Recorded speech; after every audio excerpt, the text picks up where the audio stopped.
Okay, welcome everyone to Grand Rounds at San Francisco General Hospital Department of Psychiatry. This is today perhaps the most fortuitously scheduled Grand Rounds in history because, as you know, we're discussing assisted outpatient treatment, and 2 days ago, Laura's Law passed the Board of Supervisors in San Francisco. So we had actually scheduled this sometime before. This is, I think, by now the, third or fourth presentation in our discussion on the history of public psychiatry. We had a session from Jonathan Nye on the state hospital movement. We had one from Dave Ferriello on the deinstitutionalization process. That's sort of past and present. Now we're looking to future, which has just become present. So today we'll be talking about assisted outpatient treatment. Really, to my mind, a sea change in the way that we look at rights and responsibilities for the public and the government versus patients with serious mental illness. And we'll be having one shortly also on the recovery movement. So today we've gotten a number of people to join us here. Sitting in the back row is Judge Mary Wiss, that we're delighted to have with us. Thank you, Brent. She is a judge of the Superior Court in San Francisco who administers the outpatient conservatorship pilot program that we have been running for several years now, since the last attempt at Laura's Law. Marty Fox is an advocate for veterans with mental illness. We're delighted to have him here. Brian Singh is executive for the Physicians Organizing Committee, which was instrumental in helping to pass this, and which we encourage all of our doctors to join. Ginny Spiegel is from the Mental Health Board, who has been very active in this as well. So I would be happy to introduce our speakers today. Judge Thomas Anderson is a judge of the Superior Court in Nevada County. He is in charge of the Laura's Law implementation program there and has actually administered it for several years and can tell us all the nuts and bolts of how it works. He is also a former public defender in that county, which is relevant.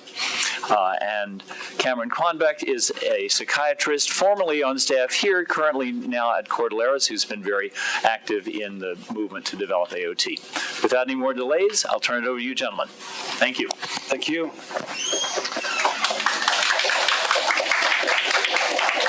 So the title of the presentation is Assisted Outpatient Treatment, which I'll refer to as AOT, also known as Laura's Law here in California.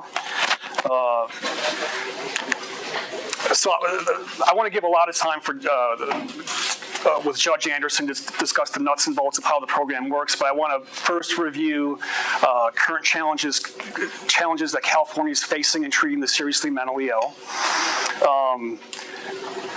We're fortunate that, across the country, there's 44 states have outpatient commitment laws. They're all very different. However, New York's AOT law and California's is virtually identical. The big difference is that New York's law came with funding. Here it's got to be implemented county by county. But we have data from New York that show that this law is effective. And that's via peer-reviewed research. The references are at the back of the handouts if you want to pull those papers. And then I will turn it over to Judge Anderson to explain how AOT works in real life in Nevada County. So California's population, 38 million people, by far the largest state, 58 counties ranging from 10 million in Los Angeles to just over 1,000 in Alpine County. AOT is designed for those with serious mental illness, so the psychotic disorders, which we all know what those are. Doesn't work, but shouldn't be applied to other conditions. Estimates amongst the adult population, there's roughly 1 million people with the serious mental illness. About half go untreated at any given time. Any of the residents know one reason why people who with the serious mental illness don't engage in voluntary treatment? What's one of the main reasons? Poor insight. Yeah, poor insight. And this, if you look at, so this is a very small subset of those considered to be mentally ill. About 2.5% of all those with the mental health diagnosis are seriously mentally ill with poor insight. So it's a very small subset of people that we work with. The neurological term for this is anosognosia. I prefer to use the term lack of insight, so somebody doesn't recognize. I get made fun of when I mention that term in court when I go out in conservatorship cases. It's not psychological denial. There's now been 18 peer-reviewed neuroimaging studies using PET, functional MRI that show there's a circuit in the brain between the prefrontal cortex and the parietal lobe that's responsible for self-awareness that's not active in people who have poor insight. So this is an image of people who are in a functional MRI machine who the high insight, you can see the parietal lobe, the prefrontal cortex lit up, and then low insight, it's not lit up. So it's a neurological deficit. It's not somebody's fault that this happens to them. It'd be nice to be able to image somebody, especially early on in their illness, and because poor insight preserved insight does predict successful community living, voluntary treatment, whereas the altered insight portends a bad outcome, treatment non-adherence, repeated hospitalizations, and jailings. So what's going on in California right now with the criminal justice and mental health system? As you are well aware of, the prison system has been overcrowded for years. It was running at one point at 200% above capacity. That finally ended with the Supreme Court decision Brown v. Plata in 2011, where the Supreme Court found the prison system to be in violation of the Eighth Amendment, cruel and unusual punishment. So they've ordered by 2016, the prison system must reduce its population by 40,000 inmates, and now only serious violent and sex offenses are sent to prison. The remainder of prisoners remain in county jails. So just last month, now the feds are going after the county jails for their overcrowding problems. So the Department of Justice found Los Angeles County Jail in violation of the 4th and 8th Amendments for failing to provide adequate mental health care to their inmates after 15 suicides in 24 months, I believe. And in their letter to LA County Council, they acknowledged that many of these prisoners were failed by other systems, that LA County should design programs to serve them more effectively at a lower cost in the community. In Los Angeles County, they had a pilot AOT program. They're now going to have 500 slots in their county, so they're dramatically expanding their pilot program. In 2012, the Department of Justice validated AOT as an effective crime prevention program for the seriously mentally ill, so it works based on New York's data. And a friend of mine is Kate Warburton. She's the medical director of the California State Hospital System. She says that we're so impacted. She said that over the past year, the number of felony 1370 referrals has doubled from 300 a month to 600 a month. And so she's thrilled to learn that counties are being more proactive with AOT. And she also encourages jail-based competency restoration if that's a possibility in various counties. We all know that we were short on beds. 26 of 58 counties have no beds. Nevada County doesn't have no beds. It's even worse for child adolescent beds. Does anybody know why there's so few beds? Doesn't pay. Doesn't pay, yeah. It's all about the money, right? So for example, to operate 24 beds, we used to have 34 beds. Now it's down to, it's $50 million to operate the 24 beds, and only 20% of operating costs are covered by or reimbursed by Medi-Cal and Medicare. So it's a money loser operating an acute psych unit. We all know that. So right now, California is not doing very well in comparison to other states nationally. We have one bed for every 6,000 people. So we're below the national average. Okay, now I'm going to turn it over to Judge Anderson. I'm going to talk just real briefly about the statutory scheme that makes this happen. I'll let you do that. Okay. With the statutory scheme for the criteria and the rules, but really just the most important thing is the summary of the target population for this score. That is people who are severely mentally ill, decompensating, and likely to end up 5150 jail or worse, And basically, it's to catch, in some ways, I sort of refer to it facetiously as 5150 light. It's like to catch them before they experience that decompensation, because that's the point where they suffer physical brain injury. That's the point where the trauma and the psychosis gets really severe. And if you can stop that from happening, they can stay in the community. So it prevents forced hospitalization. It prevents forced medication. And the beauty of having this program is that, for the most part, you don't need court orders if you have an AOT in place, because it's in two stages. There's a referral stage, and then there's the petition stage when a court order is sought. The referral stage is that stage where the mental health professional outreaches to the person who's the focus of the request, and I call it the intervention. And in over 50% of the time, that intervention causes the person to accept services voluntarily. So then we start with the ACT, Assertive Community Treatment. Those are the phrases I'm using. I presume all of you are aware of that. ACT is Assertive Community Treatment. AOT is Assisted Outpatient Treatment. We also call LORAs. So that's the beauty of having AOT on your books, is because you don't need it as much.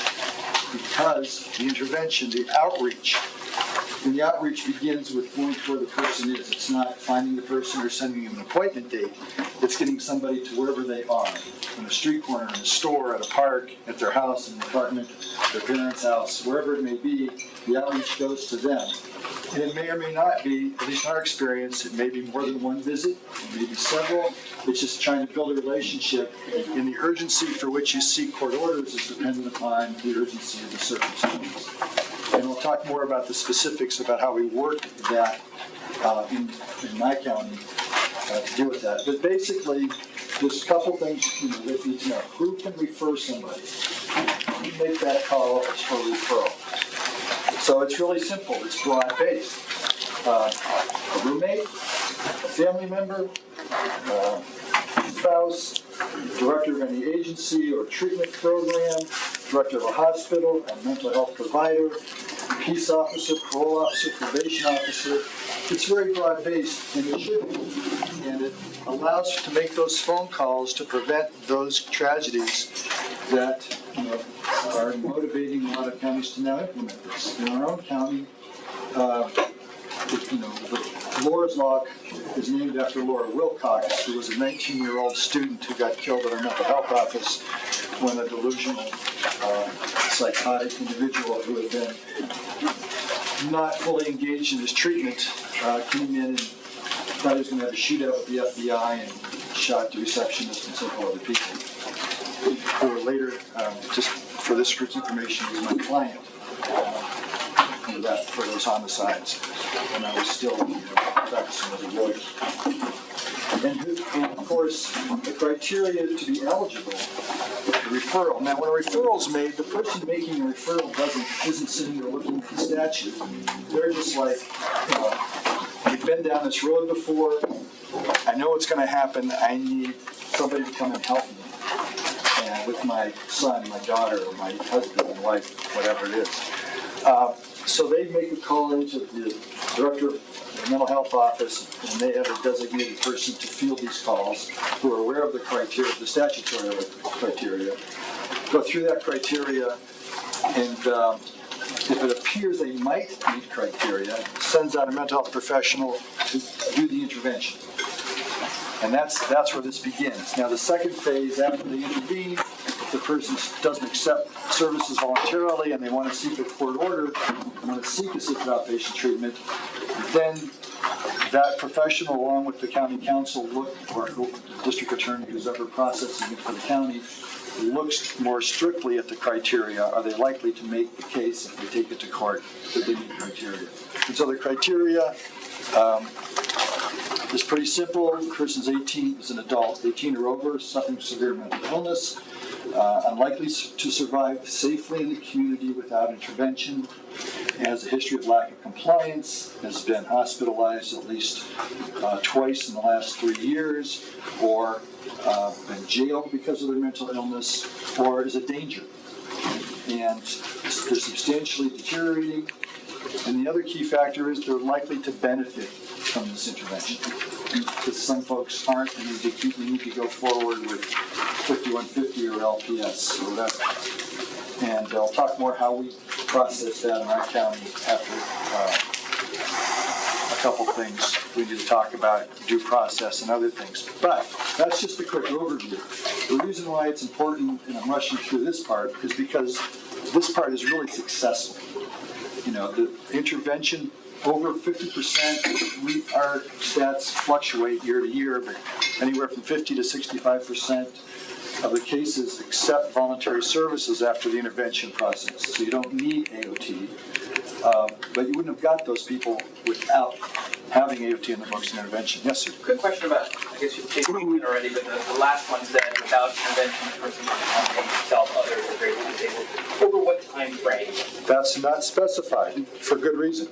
We don't want it specified because what the criteria here is, if we intervene, can we prevent this? But it is imminent. I mean, we have substantially deteriorating as one of the phrases in the statute. So basically, we treat this as, you know, kind of an urgent situation, not an emergency situation, but an urgent situation.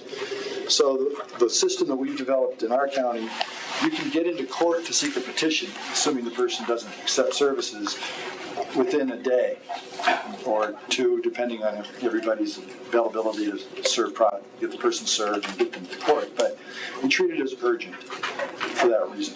Yes, sir. And just to clarify, employers and co-workers are not individuals who can make an application? Not necessarily.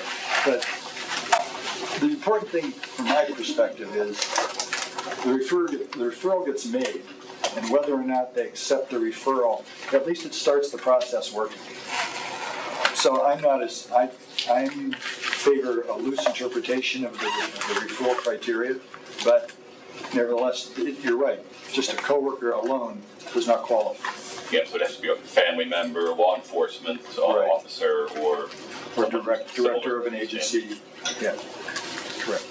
But let's talk about the success rate. So usually we talk about the success last, but I want that to make sure everybody hears that, because this system is so successful on really important grounds. First, human grounds, but also for those who aren't so concerned about that financially, it's a boon. It's a boon.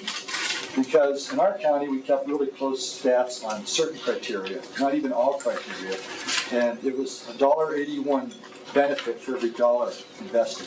And what other government program gives you an 81% return on investment? Positive return.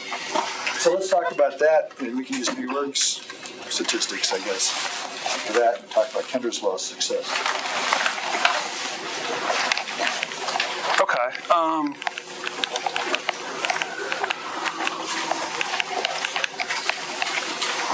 So yeah, I guess the big, New York, AOT was used predominantly as a discharge plan from a hospital in New York City, whereas in Nevada County, they don't have a inpatient psychiatric facility. So these are based on outcomes post-hospitalization.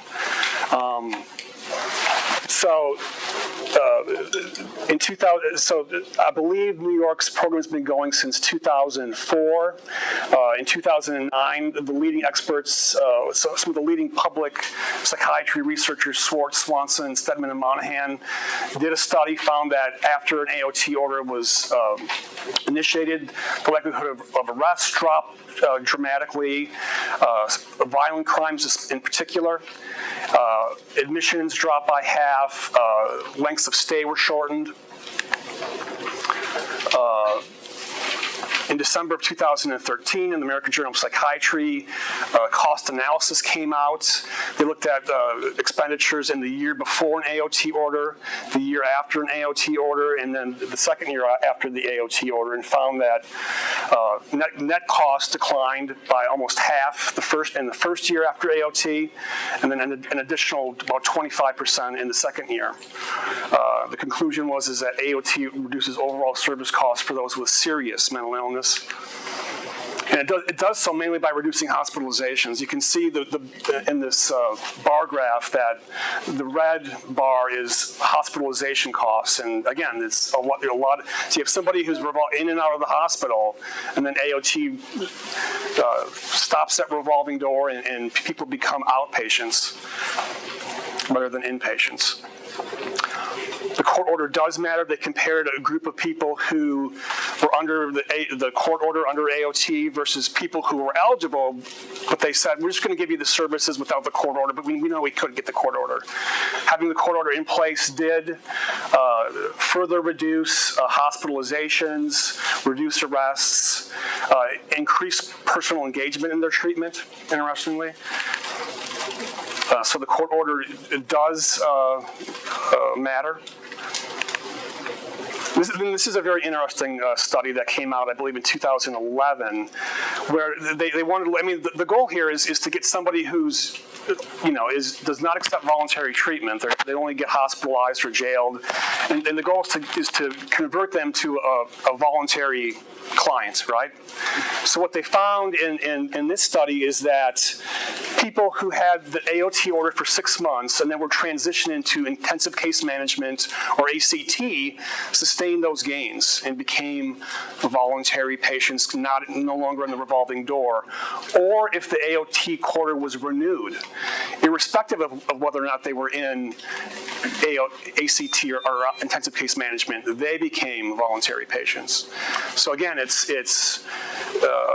the length of treatment determines sustainability of gains under AOT.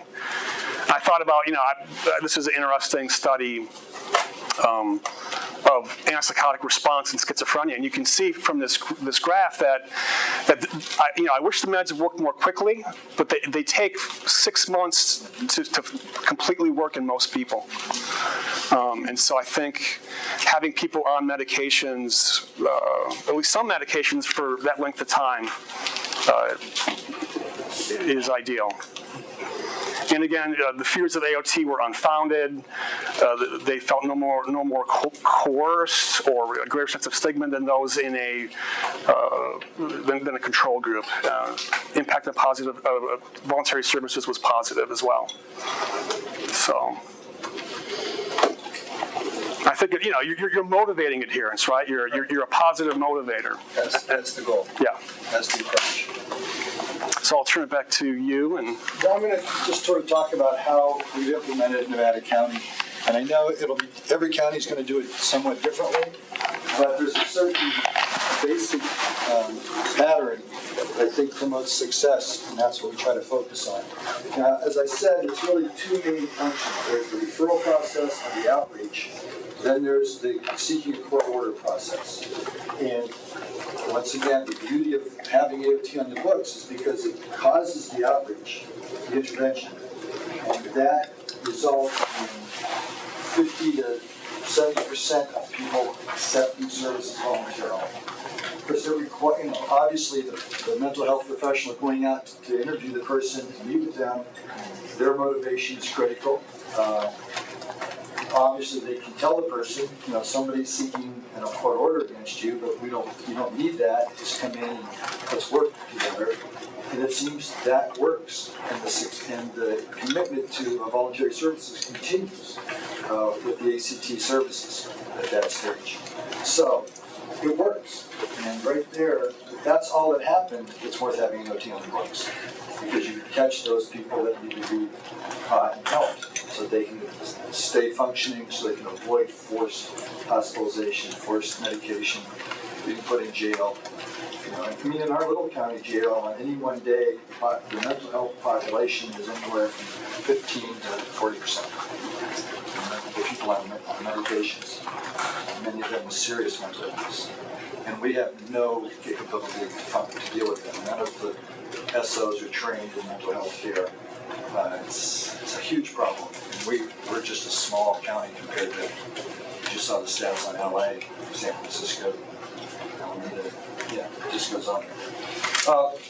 So I'm going to skip past the referral process now, and we can always talk more about that for anybody who's going to be implementing it and wants to get more detail. You can always reach me and my contact information is here, it's available.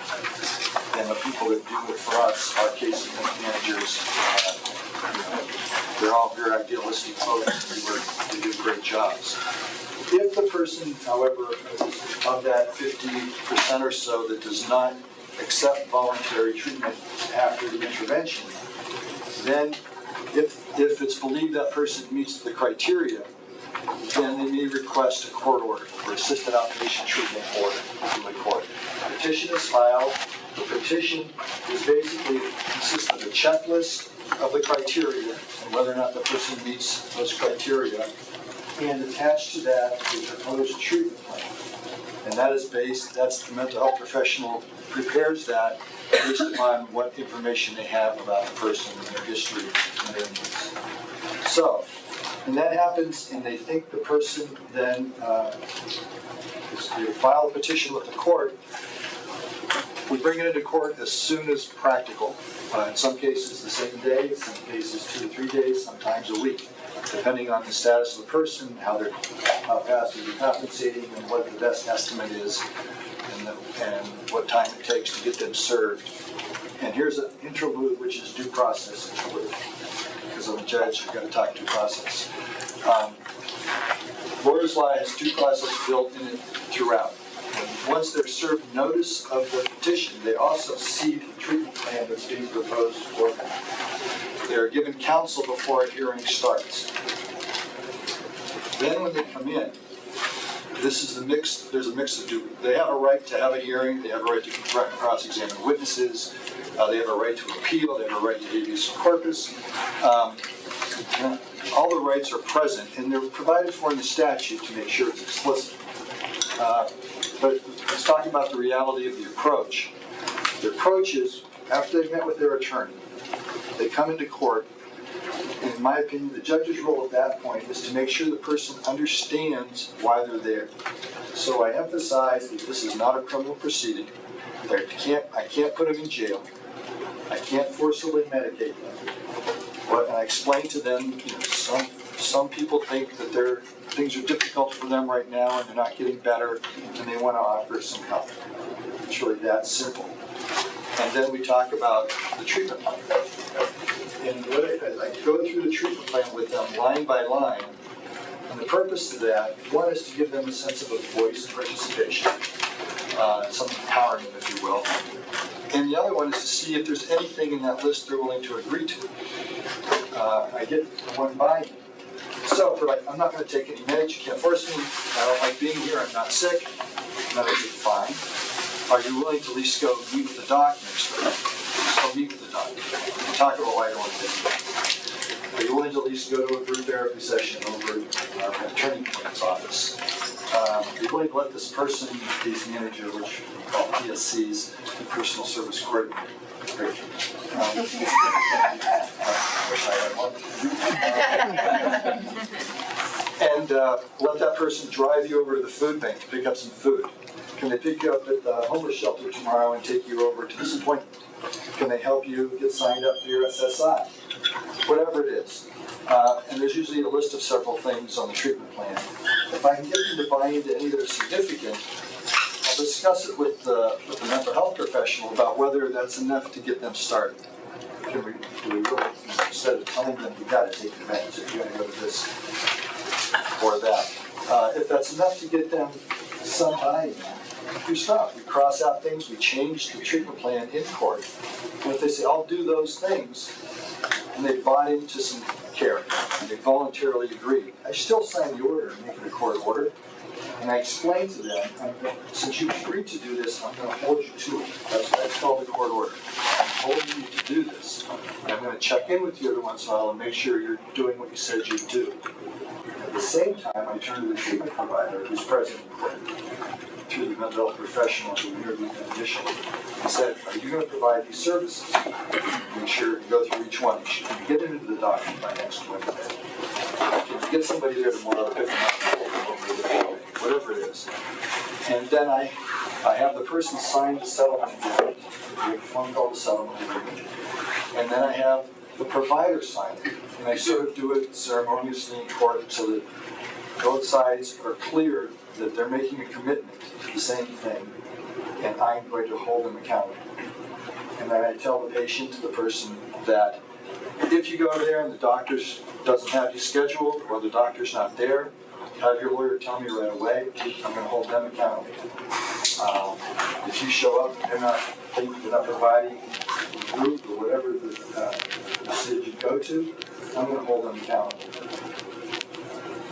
The treatment providers don't really like that aspect to this, but it's important, and it's real important that they make a commitment, and they at least feel that there's somebody looking at them to making sure they follow through, because we don't want to, we don't want to get derailed by bureaucracy, because this is hands-on, important care. When you say hold accountable, what does that mean? Or what does that look like? Well, it looks like, and I'll explain to both. What happens, usually depending on the severity of the person and what the suggested needs are, I have an informal status hearing, usually in a week or two, where I have maybe the person come back to court and the treatment provider, their representative, comes to court. And I check, did they go to the doctor's appointment? What happened? Somebody says, well, the doctor didn't come in that day. Well, where's the makeup appointment? Didn't happen. Let's take a break, we'll make a phone call. I hold them accountable in court and try to make it clear to the patient. I mean, the providers are more than willing, they're trying their best. But I try to make a show of it in front of the patient, let them know they are empowered somehow. And I basically just try to hold everybody just personally accountable to me. It's what is referred to, there's a black robe effect. Yes. And surprisingly, the black robe effect works. For judges that work a lot in the criminal court, you sometimes wonder, do they really care what you tell them to expect of them? But in my career as an attorney and as a judge, working with the mentally ill, they really do want to do the right thing.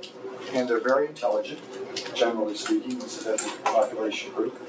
And they want to do the right thing, and they don't want the judge mad at them. In the prior court experiences, going into court, the judge didn't like them from their perspective. They ended up getting hospitalized or jailed.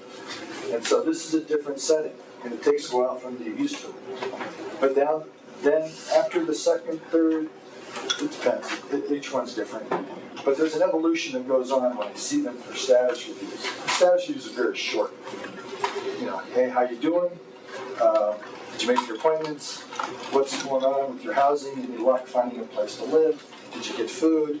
How you get along with your roommates? Whatever it is, just a quick touch base, make sure they're. And one of the reasons I'm sort of passionate about having AOT is what I see week to week with the population. I mean, they're coming in, they're pretty horribly psychotic. They're generally paranoid. They're scared. They don't want to be in court. And after a couple weeks, they're making eye contact with me. After a month or two, they're engaging in conversation. They're sometimes smiling. It's amazing to me. The evolution occurs in a relatively short period of time. It's a connection. Can you talk about the difference between this and behavioral health court? Absolutely.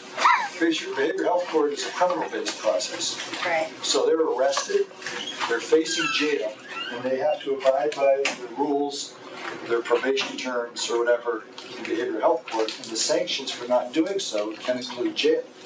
Okay. It is a criminal process. This is not. So we treat it like we do other collaborative courts in a way, but we don't have those sanctions. So this, really what it is we're convincing them that that their caseworkers and stuff just want to help them and provide services. And we encourage them by ordering them, we encourage them to take advantage of it. So what penalties or sanctions are available if the patient does not follow through with their commitment or seeks their treatment? Well, the first thing I do is have them come back to court soon. And generally nobody really likes to go to court, and that has some impact. The other thing, if I may add more terms and conditions on their treatment plan. And we'll discuss it present, like, maybe you should start going to AA meetings. So I need you to go to 3 AA meetings before I see you and stuff, or something. And it's just creating more things for them to do. Require that they see their personal service coordinator 3 times a week instead of once. To get engagement, because the personal service coordinator's engagement is a positive thing. They show up, hey, how you doing? I bring you your med, giving you a ride to wherever. The personal service coordinators in our system don't manage them. They just assist. So when we come to court and trying to find out whether they did the things they do, the personal service coordinator does not report to me. There's a supervisor from the department which reports to protect the relationship between the case manager and the patient. We protect that. They don't snitch them off, if you will. They may tell the supervisor who tells them, but the person, we protect that relationship. But if the patient completely gets cold feet, Right. says, I decided I don't need any treatment, Right. what can you do to impel them to Well, get the treatment? here's the way we approach that. If they're doing anything, and it's better than what they used to be, then they are benefiting somewhat. So we'll keep the order in place and just keep trying. Okay. If they're just falling out or continue to decompensate, then we go to 5346 C or D, I forgot what it is right now, subsection which allows the court to take them to the hospital to be evaluated. Now, we don't have a psychiatric hospital, so we send them to the ER to be evaluated. And under the law, it's 5150 very light. But there's a reference to 5150, which in the statute, so you can take them to the hospital like a 5150. We needed that language to convince our neighboring hospitals in the counties that aren't participating in this to accept them on occasion. We've since lost that ability, but that's a different story. And they're there for an assessment as to whether they'll meet 5150 criteria, and they can only be held for as long as the assessment takes, but no more than 72 hours. Right. And in our ER, they're only going to hold it for 23 hours, so max. So they're going for the assessment. And for most, so far, our experience with that is either the person is decompensated where they become 5150, so they're going to get hospitalized, or they remember that, hey, I don't really like going to the hospital. I know where this is headed. So when I go see the judge next, I'm going to do some of what he wants, just so that I don't have to go to the hospital. And that builds upon itself, because we found some of the worst patients that have come in over the period of 2-3 months, 3 or 4 months for some of the worst ones, suddenly appreciate the support. And they like getting a regular place to live. They like having food. They like not being taken advantage of. And it's working. It's working incredibly well. And I can't emphasize that enough, the difference you see in the individuals in this relatively short period of time.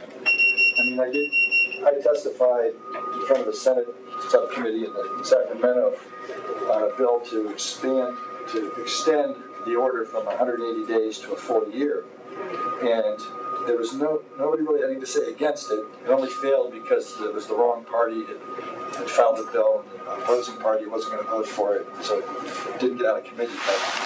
But 12 months just makes more sense, because what I've been doing is, when it gets near the end of the 6-month order, if the person, a few of them have opted to just let it expire and go about their business. A couple people have subsequently, after about a year, decompensated again. But even a 6-month order has a long-term effect, and it's just whether or not you can maintain it. But many of our folks, we inquired, are you willing, how about if we extend this order another 6 months, or 4 months, or 3 months? I'm willing to negotiate if they're benefiting. And most of them agree to an extension. And they agree because at this stage, after 180 days of being under this order and getting AOT services, they appreciate the difference. And it's consistent. they all appreciate the services after a period of stability. And that's really how it works.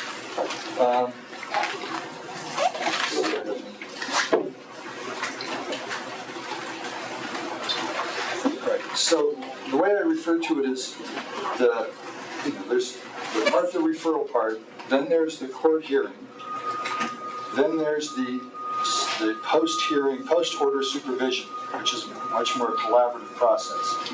And that's really where things happen, because that's where the personal service coordinator is interacting with the person on a regular basis, several times a week, usually at least. The person's coming into the provider's offices for various treatments, whether it's group, doctor's meetings, etc. And then coming once in a while to the court to find out, to sort of get the first couple times to court, it's like, he's going to yell at me, he's going to go to jail, what's going to happen? But then it becomes, I'm just going to see the judge to tell him what's happening. And it becomes a personal sort of relationship. And as we've learned in other court processes where we relied on collaborative court processes, which like drug courts, veterans courts, DUI courts, mental health courts, that sort of positive connection with the judicial officer makes a big difference. And they get some positive feedback from that. So it becomes sort of like a good experience, coming to court and having a good experience. And we use that to grow on. Question. In a nutshell. Yes. So I buy the collaborative process, but a lot of our patients are going to collaborate, but they're not going to take medications. They'll collaborate on going to appointments. Is there a point in time where you say, I'm sorry, I know you don't agree to this. This is here. We're going to give you an injection once a month. Does that ever come down? Because I can't do it. You can't do that because they have to agree to it. Right. I don't. Even under a court order, I can't forcibly medicate them. That still requires a rehearing process. In the hospital. Yeah. Right. So this doesn't it doesn't. I have the can't medication force anybody to take meds. I can coerce them, however. Gotcha. And I do. It's like, okay, I know you don't want to take meds. I know you don't want to take meds. You told me that. I just want you to go to the doctor and tell them, listen, just promise me you'll listen to why she thinks you should take meds. Right. I just want you to listen to why she thinks so. And then tell her why you don't want to. Just have a discussion. And 9 times out of 10, they're more than happy to have that discussion. Sure. Yeah. And then when they come back in 2 weeks and say, did you have a discussion? Yeah. When's your next appointment with the doctor? Okay. Same order. Have a discussion. After about a month and a half, I have a couple patients that agreed to try the med. They negotiated with the doctors to which meds, which ones they had passed, which ones made them feel crazy, which ones made them spastic, but it's the relationship building. And relationship building cures overcomes a lot of barriers. Yes. Can you give us kind of the worst case scenarios? Obviously, if you're going to be voluntary and entering the Assisted Outpatient Treatment program, great. But then, we know that statistically there are very few, like in Nevada County, that you do run into where, okay, they're not really they're not going on voluntarily, but we're going to put them on AOT anyway. And then how does that turn out? Actually, what he's referring to is, I described that what we try to do is get them to sign a settlement agreement, and then I sign the order with their agreement. But there's about, it was about 10% that doesn't work for them. But that's a pretty amazing statistic right there, that only 10% require a contested hearing with all their due process rights apply. In the cases so far, I've still found that the person meets criteria and I've issued the orders. And so I've told them, you've had your hearing, I'm issuing these orders, I want you to go to your doctor's appointment, I want you to go to this group session, I want you to meet with this counselor, and this personal service coordinator is going to come to your house with your meds tomorrow morning and start providing you your meds. And I expect you to at least honor this order that I'm putting on you today. And those folks I have come back usually within a week for a status review in front of them. An aside on status reviews. The statute requires only a progress report within 60 days. And that, to me, is just pointless, because it only requires a written report from the provider.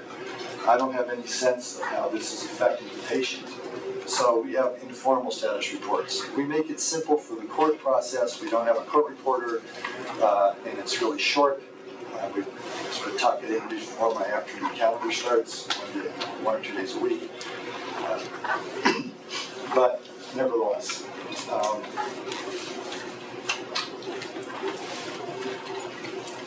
other questions? Yes. What this is very helpful, by the way, both of you. What about people with who also use substances? And thinking about a lot of people who are psychotic, I imagine a lot of And it's the same thing. I'm saying, okay, I always have that.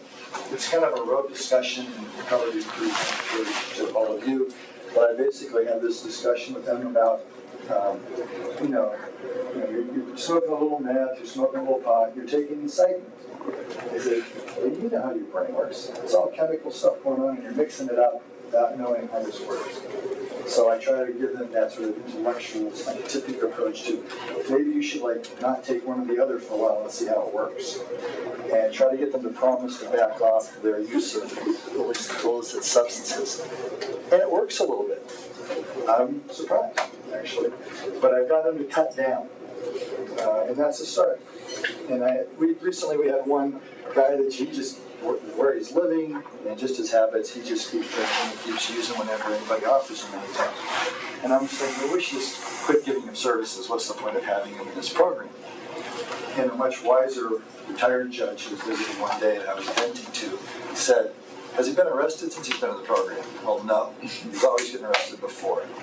Is he getting as high as much as he used to? No. He says, well, then you're being successful. Just change your definition. Your expectations are too high. And he was right. And it's working for that person a little bit. But it's a lot better than what it was before. And he's not getting hospitalized and he's not getting arrested, which is all new in his life pattern. So even the little gains have a big impact.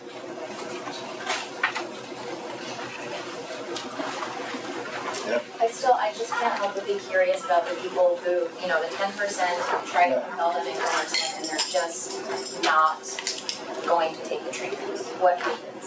They don't want to collaborate. The 10% ended up collaborating. So you haven't had any... We just keep pushing. We have some people that have they just continue to decompensate. That's the other aspect of this. Those that continue to decompensate are going to get 5150. One person got arrested for a serious felony.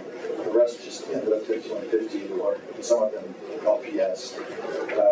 Two of them, after their LPS experience, and they usually got a 52, 53, and they're gone for a while. And about 6 months later, they came back through on a new petition and did better the second time. And now this one of those. I have one woman who did 3 petitions over a 2-year period. Just totally resistant, paranoid, didn't want anybody messing with her at all. On the 3rd time, she got through the program. She lasted 180 days, and that was over a year ago. She's living in an apartment with 2 other women. She's active in some social groups. It works. Just, once may not be enough. Is it preventing LPS conservatorships? A lot. Yeah. The statistics, in Kendra's law statistics and our own statistics, it's reduced LPS, it's reduced 5150 beds by somewhat 50% or something, or 60%, and you can just, in your heads, all of you calculate that savings. It's reduced jail beds by about 60%. It's reduced, in our usual stats, it's reduced our ER visits of this population by another enormous, over 60 to 70%, except in Nevada County where one person can make a difference. Our ER beds went up this past year. We had one woman who just sometimes 5-6 times a day she was going to the ER. But, your county, of course, is a very rural one. I wonder, have there been any differences that you've been able to identify between the way Kendra's law works in a major metropolitan area like New York City versus how Laura's law has been working in Alpine County? Well, Kendra's law in New York is statewide. So other rural areas, they have statistics for rural, medium, and huge metropolitan throughout the state. But the amazing thing about it is these statistics are consistent. Yeah. All of our savings. And the other fun fact is our group Turning Point is the name of the organization that provides our systems of care. It's contracted out to Turning Point. And they did a customer satisfaction review, which was like 78% positive. I mean, that's higher than anybody else gets in anything. These are for people who, after the orders have terminated and after they've been on ACT care or independent, following their experience. So it's sort of my question too, in terms of how much do you need to scale it for, let's say, a city like ours, so that people can be going to court once every week or whatever it is? Well, that's sort of going to depend on how you're able to tee it up. I mean, there's certain requirements of case management numbers and allowances. Right. So just like any other program that your agencies provide, you have to fit it into what you can do. But it requires an ACT program. It requires, I think, a 10-to-1 case manager, 10-to-1. patient, people who are active in the AOT program. But of course, once they graduate out of AOT, then they're in ACT, and that's yet again different. But you still have the wraparound supportive services. It's all about supportive services. Yeah. It's all about just encouragement and support. When you use the black road to coerce them into accepting supportive services, that's really what it's about. Yeah, 10-to-1 is a great ratio. I mean, Yeah, it's wonderful. That's Yeah. why you can only do it with a small population. But I think the statistic is what, like 1 in every 25,000, roughly, of any population, rural or metropolitan, ends up being a candidate. Yeah, it's extremely small subset. Yeah, so for every 100,000, you can expect 4 cases a year. So it's manageable. Because this isn't, this doesn't cure the mental health system by any stretch, but it certainly provides a net for those that have long been ignored, allowed to suffer pain they shouldn't have to suffer to be forced to the hospital. How much of a loss is it medication? It's not a loss because it never happened. The only way to have it is if you hospitalize somebody. So it's not a loss. And you find, with coercion and supportive interaction, we get compliance ultimately on 90% of the cases. So, Donuts work too. Donuts. Yeah. In United County, 2 questions really. Who oversaw implementation, and what are the oversight expectations? And who monitors the program? Well, it's really, part of it is the collaboration between the mental health director, our service provider, the court, and our local NAMI, who's very proactive in making this happen. So now it's just the mental health board and NAMI sort of are always interested in how it's going. We report to the board of supervisors. They report to the board of supervisors about it. The supervisors had created a forensic task force for mental health in the courts many years ago, and so they meet regularly and they talk about what's going on in the program. And did you run into any difficulties when you were implementing the program in terms of oversight and pretty collaborative and Small county, huge tragedy. The motivation was there, not so much from the county government, where they said, okay, if you find money. They weren't providing money for it until, what was that, Prop 36?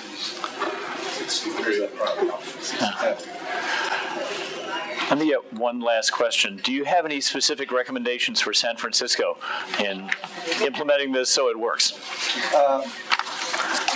Actually, my thought on that is really don't wait for 2015. Just start it. That's kind of how we ended up doing it. We had a couple of patients that came to somebody's attention. And we just started. We started with one and just let it grow and learn from each experience. But it's such an essential tool to have because the cost of not doing it, the cost of a 5150 debt by itself justifies doing something. So. Well, thank you both so much. I think this has been amazing. Dr. Quanbeck, Judge Henderson. Thank you so much. Please fill out your evaluations before you leave. Thank you so much. The timing, unbelievable. Well, unbelievable, yeah. Wow. So how are things otherwise up here? They're good. They're the usual stuff. People are cranking through. There are not enough L beds. Oh yeah, that's No, it's an old story. Depressing story, but there it is. Wow. I wish I had time to take you guys out to lunch. Thank you so much. We should go on the road. We should go on the road. Well, I'm randomly videotaping this. I'm thinking I'm gonna email, the folks in San Francisco who will be implementing this, saying I've got a video for you. I talked to Jeff Adachi. Right. I phoned the same time. Oh, good. He called Nash.